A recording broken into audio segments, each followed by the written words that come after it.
Gold trusted gold buyers మీరు తాకట్టు పెట్టిన బంగారాన్ని విడిపించి ఈ రోజు ఉన్న మార్కెట్ ధరకు కొనబడను. లేటెస్ట్ డెవలప్మెంట్ అర్థమైంది. బాబు పదరా, మనం బయటికి వెళ్ళి ఆడుకుందాం. ఏంటలా చూస్తున్నారు? రోజు రోజుకి నీ అందం ఇంకా అందంగా కనిపిస్తుంటాను. అబ్బా వదలండి. పెళ్ళాలు చెప్పే పరమ రొటీన్ డైలాగ్ ఇదే. స్టేషన్కి వెళ్ళొద్దా? నీ జీవితమే ఒక పోలీస్ స్టేషన్, అందులో నువ్వు ఒక ఖైదీవి, నీ మొగుడు ఒక inspector. You are under arrest. మీకు అసలు పగలు రాత్రి తేడా తెలియడం లేదు.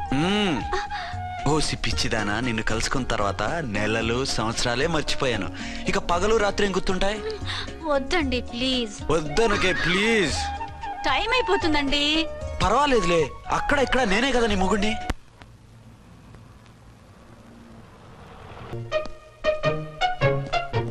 నాన్నా, నీ కోడలు మూడెలా ఉంది? చాలా బ్యాడ్ గా ఉంది. ఏమాయ్, ఏమిటాయ్? దాహం వేస్తుంది, కాసిన మంచినీళ్ళు ఇవ్వు. తీసుకుని తాగు. అర్చే, నీ చేత్తో కాస్త టీ ఇవ్వరా. వెళ్ళి పెట్టుకో. ఎందుకులే, ఒకేసారి భోంచేద్దాం. వంటేం చేసావు? వంటేం చేస్తాం, తింటాం. బ్యాలెన్స్ ఉంటే పని మనిషికి ఇచ్చేసాం. ఆహా, పతివ్రత అంటే నువ్వేనే. నాకు ఈ పూట ఆకలిగా ఉండదని ముందుగానే కనిపెట్టేశావు. వైఫా మజాకా? షడప్. నీది మంచి మనసు కాబట్టి ఆ మాటతో ఊరుకున్నావు. అదే ఇంకో పెళ్ళాం అయితేనా? మీకు ఇంకో పెళ్ళం కూడా ఉందా? చిచి చిచి చి, ఇంకోటి పెళ్ళాం అనబోయి ఇంకో పెళ్ళాం అనిసా. ఏంట్రా కోపమా? కాదు, తాపం. అయితే నేను తీర్చేస్తాగా. నన్ను ముట్టుకోకండి. అయ్యో, ఏ పొద్దున ఎస్పీ గారి ముందు అంత బిల్డప్ ఇవ్వాలా? ఏదో ఒకటి సర్ది చెప్పచ్చుగా. అక్కడికి మీరేదో సిన్సియర్ అయినట్టు, నేను చావటం అయినట్టు. అంటే చట్టానికి ధర్మానికి అదేంటి కింద పడుకున్నావు? చట్టానికి ధర్మానికి విలువ ఇవ్వాలి కదా.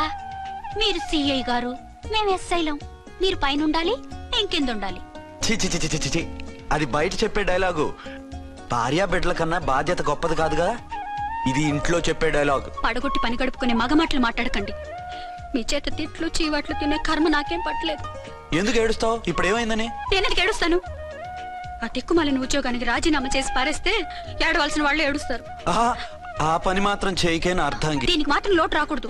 పెళ్ళానికి కోపం వచ్చినప్పుడే మొగుడికి మూడొస్తుందో. నాకే రావటం లేదు, వదలండి.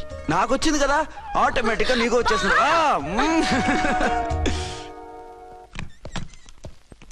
అర్చన సార్, ఈ రోజు నా మినిస్టర్ తమ్ముడి కేసు ఫైనల్ హియరింగ్ అవుతుంది. ఎవిడెన్స్ అన్ని పక్కగా ఉన్నాయి కదా? సార్. లేదంటే తన తమ్ముడిని విడిపించుకోవడానికి ఆ మినిస్టర్ తన పవర్ అంతా ఉపయోగించి కేసును తారుమారు చేస్తాడు. లేదు సార్, అన్ని పక్కగా ఉన్నాయి. ఖచ్చితంగా లైఫ్ పడుతుంది. గుడ్, వాడిని తీసుకెళ్ళు. వీడిని ఇక్కడికి ఎందుకు తీసుకొచ్చారు? నాన్న ఇంట్లో లేడు, నేను అర్జెంట్ గా బయటకు వెళ్ళాలి. వీడేమో ఏడుస్తున్నాడు, ఏం చేయాలో తెలియక. నేను కోర్టుకు వెళ్ళాలండి. సరే ఇవ్వండి. లేదమ్మా లేదు, లోపల ఎస్పీ గారు ఉన్నారు. ఓకే.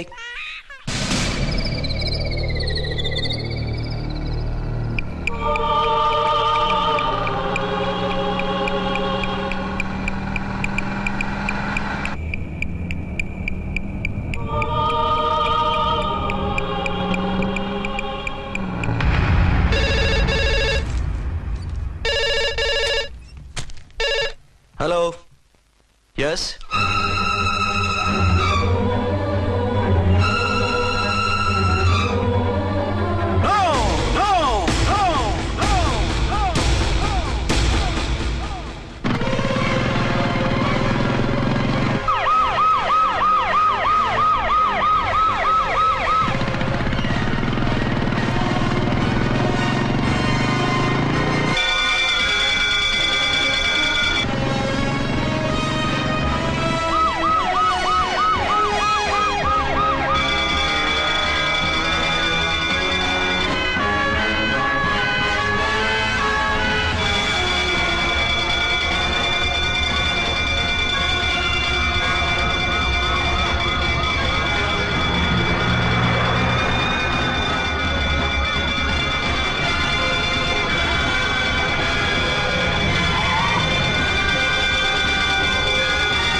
ఎవరో మందు పాత్ర పెట్టి పోలీసు వ్యాన్ పేల్చేశారు.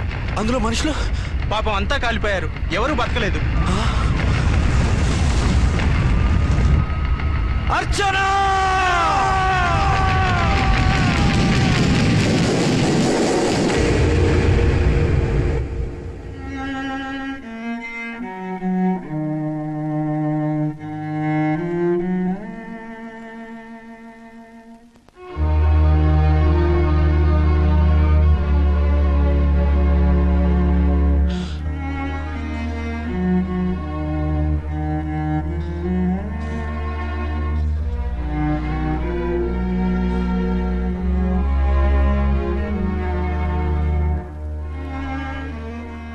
రెండేళ్లు పైనైంది వాళ్ళు నీకు దూరమై ఇంకెన్నాళ్ళు ఇలా బాధపడతావు బాబు? నేను ఇలా చూస్తూ నేను తట్టుకోలేనురా. నువ్వు మళ్ళీ మామూలు మనిషి కావాలి. నువ్వు మళ్ళీ పెళ్లి చేసుకోవాలి. నాన్న, అవునరా. మరో పెళ్లి చేసుకుని నా అర్చనకు ద్రోహం చేయలేను. నిద్రాహారాలు మానేసి ఇలా కుమిలిపోతూ పిచ్చివాడు అయిపోయి మాకు ద్రోహం చేస్తావా? నిన్ను అర్చన్ని మర్చిపోమని చెప్పటం లేదు బాబు. అర్చనికి దూరమైన బాధను మర్చిపోమంటున్నావు. నా బిడ్డ ఎలాగూ పోయింది, కనీసం నువ్వైనా సుఖపడు. ఈ మాట అత్తగా కాదు బాబు, తల్లిగా చెప్తున్నాను. నేను అర్చన భర్తగానే బతుకుతాను తప్ప మరొకరి భర్తను కాను. నీకు చనిపోయిన భార్య ఒక్కరితే కాదురా, బతుకున్న తండ్రి కూడా ఉన్నాడు. నేను ఓ భార్యకి భర్తలేరా. భార్య లేని జీవితం ఎంత నరకమో నాకు తెలుసు. మీ అమ్మను మర్చిపోలేక ఆత్మహత్య చేసుకుందాం అనుకున్నాను. కానీ తల్లి లేని వాడివి, తండ్రి కూడా లేని అనాథగా మిగలకూడదని ఇంకా బతుకున్నాను రా. దాన్ని మర్చిపోలేకే ఈ తాగుడుకు అలవాటు పడ్డాను. నువ్వు నాలా కాకూడదు. ఈ వంశం నీతోనే అంతరించిపోకూడదు. నీకో తోడు, ఈ ఇంటికి ఆడదికో కావాలిరా. చనిపోయిన భార్య మీద ఉన్న ప్రేమ బతికున్న ఈ తండ్రి మీద ఉంటే పెళ్లి చేసుకో. లేదంటే చెప్పు, ఏ రైలు కిందో తలబిడి చస్తాను. కాదనకు బాబు. మీకోసం కాకపోయినా మా కోసమైనా ఈ పెళ్లి చేసుకోండి సార్. మీరు ఈ పెళ్లి చేసుకుంటే పైన అమ్మగారు కూడా సంతోషిస్తారు. సరే, మీ ఇష్టం. రంగోటి, ఇప్పుడు నాకు చాలా ఆనందంగా ఉందిరా. ఈ శుభ సందర్భంలో ఫుల్ పీకేస్తారా? లేదు, ఈ రోజు నుంచి నేను మందు మానేస్తున్నా. సార్ ఇదిగో, ఈ రోజు నుంచి నీ డ్యూటీ అల్లుడు గారి దగ్గర కాదు, మా దగ్గర. పద అమ్మాయిని చూద్దాం. అలా అయితే మంచి పోజులో ఉన్న అబ్బాయి గారి ఫోటో ఒకటి తీసుకోండి, పెళ్లి కూతురు చూపిద్దాం. అబ్బాయి బాగానే ఉన్నాడు.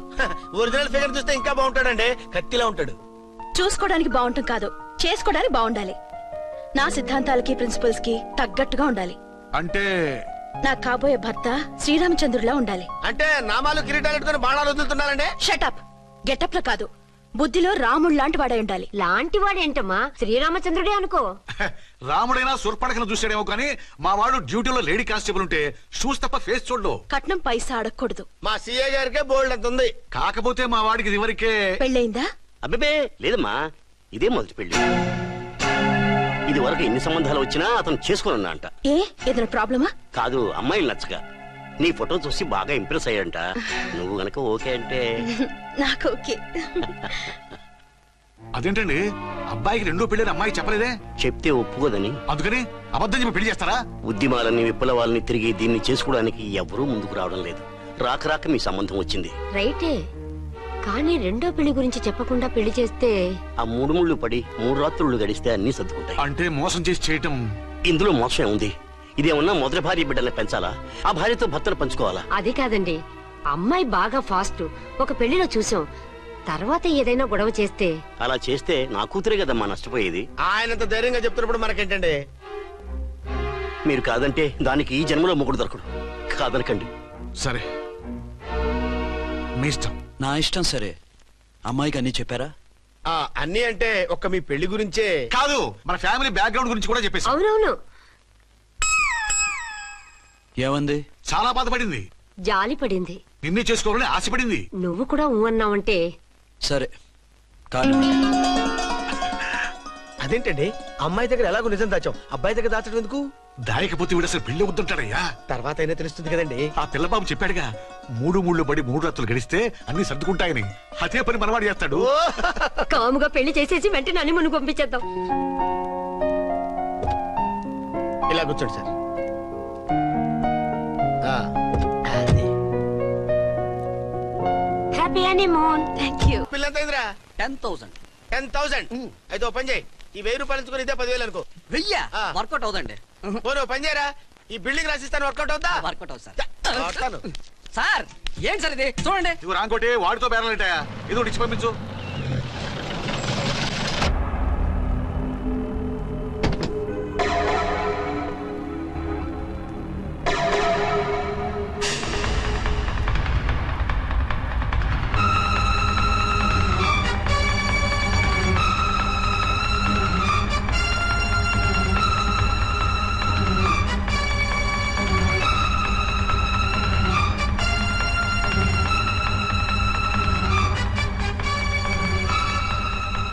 మావయ్య, అమ్మా, రాంకోటి, అర్చన.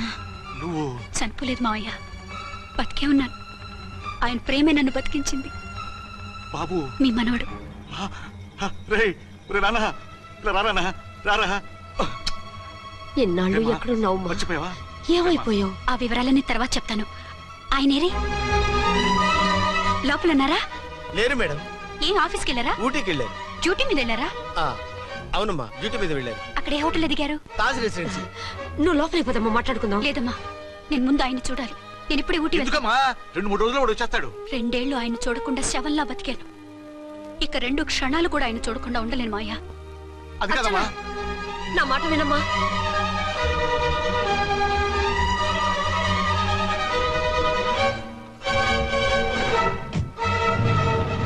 ఇప్పుడు ఎలా? అదే అర్థం కావట్లేదు.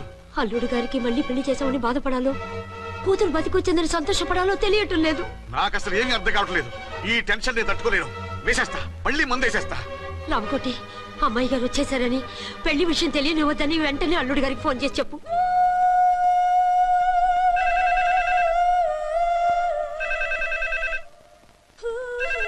ஹலோ ஆறுமுகம் பேசுறேன். 5 டன் டீ பொடி அனுப்ப சொல்லியாச்சு. இதுவரை வரல, என்னாச்சு? రాంగ్ నెంబర్ అయ్యా. ఏంటి ఇప్పటి వరకు యమా ఫాస్ట్ గా ఉన్నావు, సడన్ గా ఎంత సిగ్గు వచ్చేసింది? ఆడది తల వంచి సిగ్గుపడేది పెళ్లిలోను, తను వంచి సిగ్గుపడేది శోభన రోజున. అలాగా. Hello, Send one large whiskey to room number 201. hey, this is not room service. Good evening sir, may I help you? We are busy. Don't give any phone calls till morning, okay? Okay sir, I will give instructions to the operator. Have a nice sleep. Good night sir. Thank you.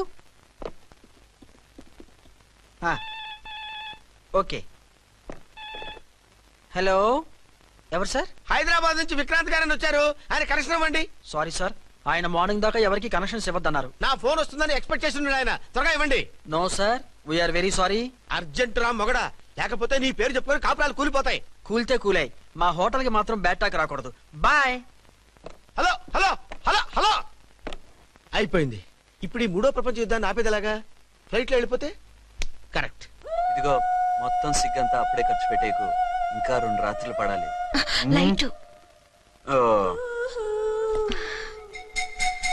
Okay, వెలుగు పడుతోంది. ఆ curtain కూడా close చేయండి.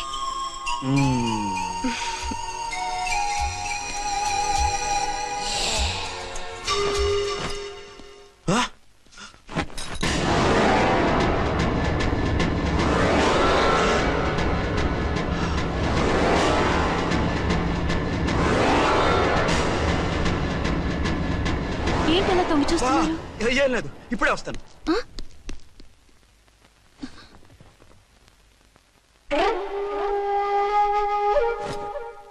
Excuse me. Yes. Will you please tell me the room number of Mr. Vikrant? Just a moment. అర్చన,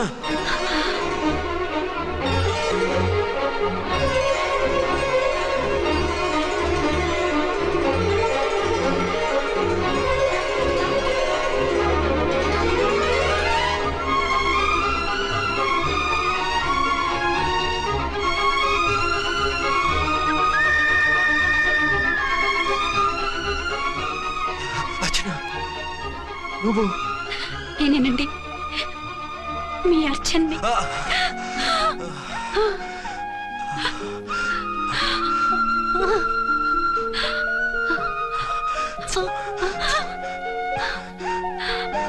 మన బాబండి. Daddy. అరే నాన్న,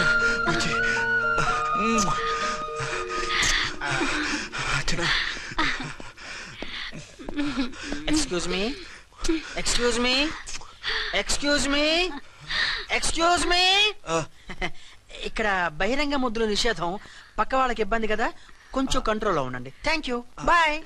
రూమ్కి వెళ్తాం పదండి. అటొద్దు, ఏ అక్కడ ఎవరో ఉన్నారు. ఎవరు? తర్వాత చెప్తాను. నేను ఇంకో రూమ్ తీసుకొస్తాను ఉండు. మిమ్మల్ని ఎప్పుడెప్పుడు చూస్తానా, అసలు చూడగలనా అని భయపడిపోయాను. అసలు ఇన్నాళ్ళు ఎక్కడున్నావు, ఏమైపోయావు? ఆ రోజు మినిస్టర్ తమ్ముడిని తీసుకుని కోర్టుకెళ్తుంటే వాళ్ళ మనుషులు అటాక్ చేసి నన్ను బాబుని కిడ్నాప్ చేసి వ్యాన్ని పేల్చేశారు. దేనికి? సాక్ష్యాధారాలు లేకపోతే కేసు కొట్టేస్తారని. ఏదైనా గొడవైతే నన్ను అడ్డం పెట్టుకుని తప్పించుకుందామని. అంటే ఈ 2 ఏళ్ళు నన్ను బాబుని వాళ్ళ దగ్గరే బంధించుంచారు. మొన్న కోర్టులో ఆ కేసు కొట్టేశాక మమ్మల్ని వదిలిపెట్టేశారు. వాళ్ళు ఇప్పుడు ఎక్కడున్నారు? దేశం విడిచిపెట్టి పారిపోయారు. మీరెలా ఉన్నారు? నువ్వు లేకపోతే ఎలా ఉంటానో నీకు తెలీదా? కాకపోతే నువ్వు చనిపోయావు అనుకుని. హలో, నేనండి ఝాన్సీని. ఎక్కడున్నారు? ఇక్కడే పక్కనే ఉన్నాను. ఫస్ట్ నైట్ నా పక్కన ఉండకుండా ఆ పక్కన ఎక్కడ ఉన్నానంటారంటండి. త్వరగా రండి. అలాగే వస్తాను. ఎవరండి? మళ్ళీ వచ్చి వివరంగా చెప్తాను. ఉండు, వెంటనే వచ్చేస్తా.